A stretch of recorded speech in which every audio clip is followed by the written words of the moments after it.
Oh, come, all ye faithful, joyful and triumphant.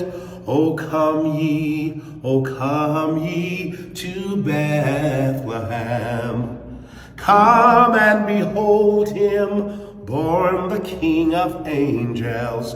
Oh, come, let us adore him. Oh, come, let us adore him.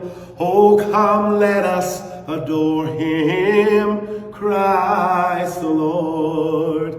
Well, that name is all Michael Tate needed. Michael Tate, I don't know if you guys know who he is. Michael Tate used to be in DC Talk. All of my old heads would know about DC Talk. It was this Christian music group. He was the front man for it. Then after that group, he went into the group called the Newsboys. The Newsboys. And listen, a lot of you guys don't know, which is it's fine. Just because you don't know don't mean other people don't know. So sit down and chill out for a minute before we get to. I believe that Brian Carn. Do you believe that Brian Carn deserves love? Don't y'all believe that Brian deserves love? Anyway, we'll get to it in a minute. But today, Brian Tate released a statement. He said, recent reports of my reckless and destructive behavior, including drug and alcohol abuse and sexual activity, are sadly largely true. For some 2 decades, I used and abused cocaine, consumed far too much alcohol, and at times touched men in an unwanted, sensual way. I am ashamed of my life choices and actions and make no excuses for them. I will simply call it what God calls it, sin. I don't blame anyone or anything but myself. While I might dispute certain details in the accusations against me, I do not dispute the substance of them.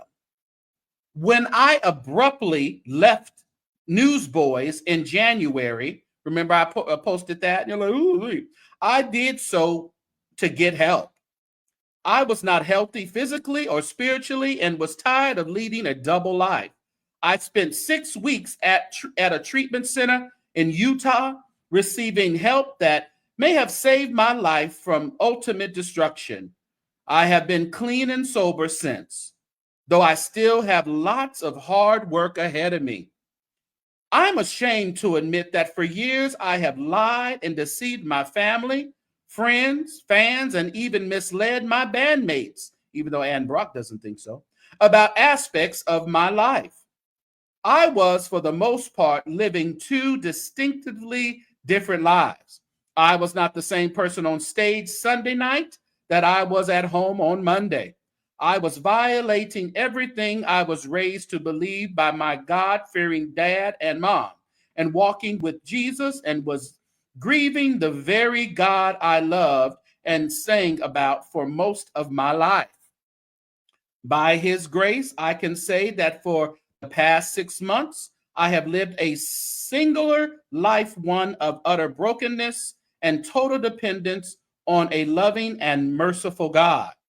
I have hurt so many people in so many ways, and I will live with that shameful reality the rest of my life. I can only dream and pray for human forgiveness because I certainly don't deserve it. I even accept the thought that God may be the only one who ultimately and completely forgives me. Still, I want to say I am sorry to everyone I have hurt. I am truly sorry. It is my hope and prayer that all those I have hurt will receive healing, mercy, and hope from the merciful healer and hope giver. Even before this recent news became public, I had started on a path to health, healing, and wholeness thanks to a small circle of clinical health professionals, loving family, caring friends, and wise counselors. All of them saw my brokenness and surrounded me with love, grace, and prayer. Sin is a terrible thing, taking us where we don't want to go, keeping us longer than we want to stay, and costing us more than we want to pay. Guess he's heard that before. I accept the consequences of my sin, and I'm committed to continuing the hard work of repentance and healing work I would do quietly and privately away from the stage and the spotlight. To the extent my sinful behavior has caused anyone to lose respect or faith or trust in me, I understand, deserve, and accept that. But it crushes me to think that someone would lose or choose not to pursue faith and trust in Jesus because I have been a horrible representative of him. For he alone is ultimately the only hope for any of us. In conclusion, King David's prayer of repentance in Psalms 51 has been my prayer this year. Have mercy upon me, O God, according to your loving kindness. Blot out my transgressions. Wash me thoroughly from my iniquity and cleanse me from my sin. For I acknowledge my transgression, and my sin is always before me. Create in me a new heart, O God, and renew a steadfast spirit within me.